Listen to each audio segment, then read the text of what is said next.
और एक बड़ी खबर का रुख कर रहे हैं। नॉमिनेशन फाइल करने पहुंचे हैं शशि थरूर। कांग्रेस सदर ओहदे के लिए फाइल करेंगे नॉमिनेशन। इस वक्त की सबसे अहम खबर और बड़ी खबर, कांग्रेस सदर ओहदे को लेकर लगातार जो रेस है वो आगे बढ़ती जा रही है और इस रेस में कौन आगे निकलेगा ये तो आने वाला वक्त बताएगा। लेकिन फिलहाल नॉमिनेशन फाइल करने पहुंचे हैं शशि थरूर। कांग्रेस सदर ओहदे के लिए फाइल करेंगे नॉमिनेशन।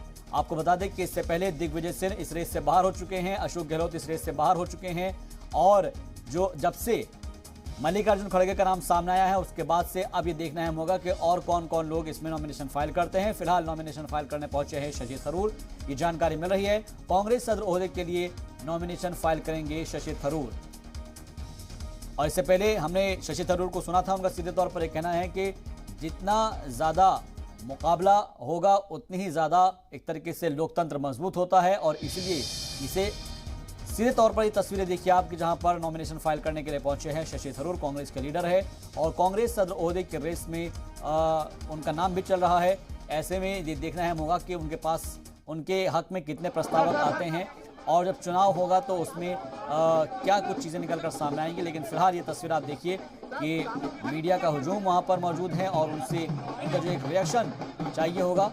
लेकिन फिलहाल गाजे बाजे के साथ बाज़ाब्ता तौर पर गले में फूलों की माला डाले हुए पहुंचे हुए हैं और नॉमिनेशन के लिए वो पहुंचे हैं।